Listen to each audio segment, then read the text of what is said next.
Member Sri Arvind Samji. Thank you so much, Sir Chairman, sir. The bill regarding the taxation and other laws, relaxation and amendment of certain provisions, Bill 2020. The government took initiative after the corona pandemic, immediately after that, to give relaxation to the taxpayers, and accordingly issued the number of notifications, and then to bill proposes amendment to the Income Tax Act 1961, which tax incentive of category 3 alternative investment fund located in the International Financial Services Center to encourage relocation of foreign funds to the IFSC, determine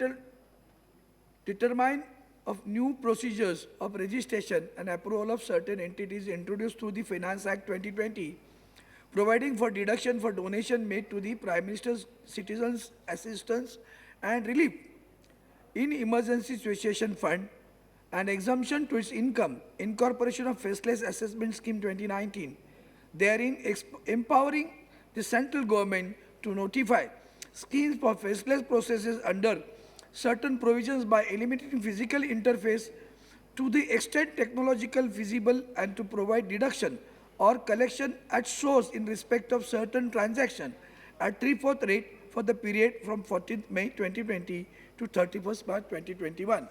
Now, sir, the IFSC, we have a serious reservation about it, and we plea again.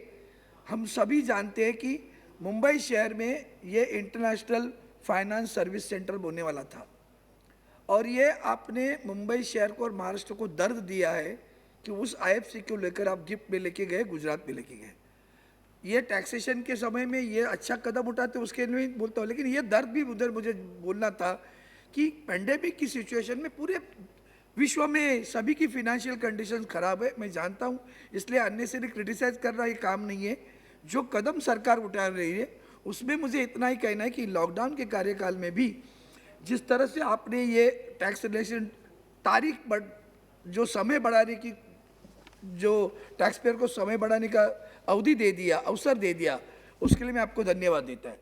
The bill also proposes to amend direct tax Vivad se Vishwas act 2020 to extend the due date for payment without additional amount of to 31st December 2020, and to empower the central government to notify certain dates relating to filling of declaration and making of payment.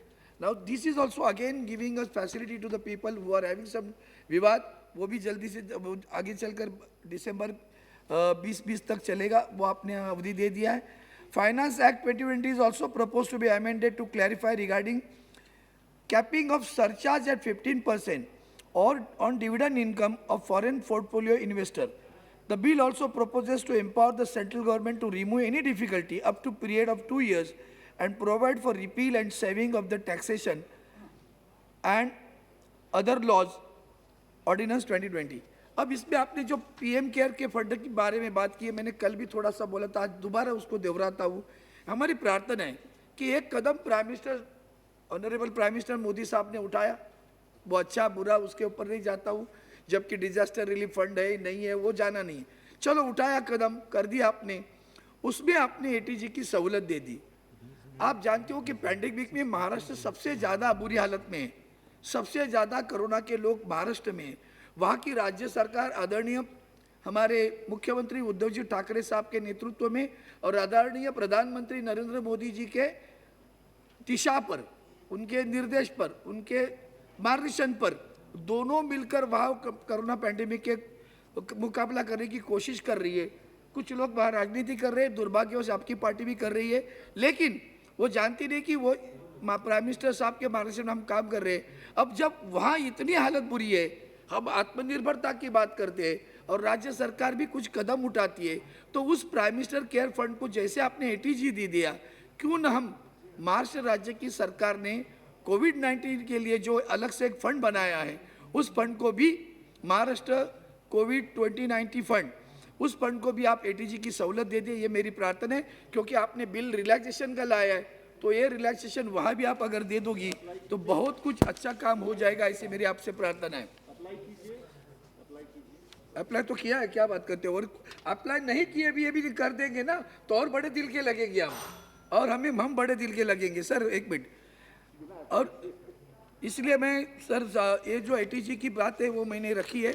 अब रही बात जो tax relaxation आप दे रही है, समय दे रही है, समय बढ़ा के दे रही है, इसका स्वागत करता हूँ। लेकिन खास करके किसको चाहिए? मैं सर MSCBs है हमारे पास, वो इतने रोते रहते हैं कि उनका कहना इतना ही है कि आप हमें इंटरेस्ट पे रिलैक्सेशन दे दो।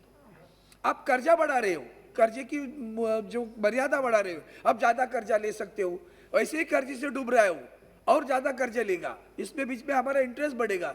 अगर सरकार उस पर कुछ कदम उठाएगी, MSCB को बहुत कुछ मात्रा में मदद हो जाएगी, ऐसा मेरा सुझाव है।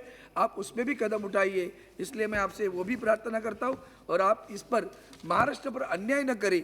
आज भी GST की बात जब आती है तो आज कल भी मैंने बोला 22 सर एक मिनट लास्ट वाक्य, सबसे ज्यादा GST का ड्यूज किसका है? राज्य, पूरे राष्ट्र में, पूरे देश में सबसे ज्यादा रकम देनी है तो महाराष्ट्र को देनी है, और वो है 22,000। Yesterday you already told in the दोबारा house. प्रार्थना है कि रिलैक्सेशन आ गया है, Yeah. तो रिलैक्सेशन, यही रिलैक्सेशन के आशीर्वाद महाराष्ट्र पर साउंड जी। दीजिए, इतनी मेरी प्रार्थना है। धन्यवाद सब।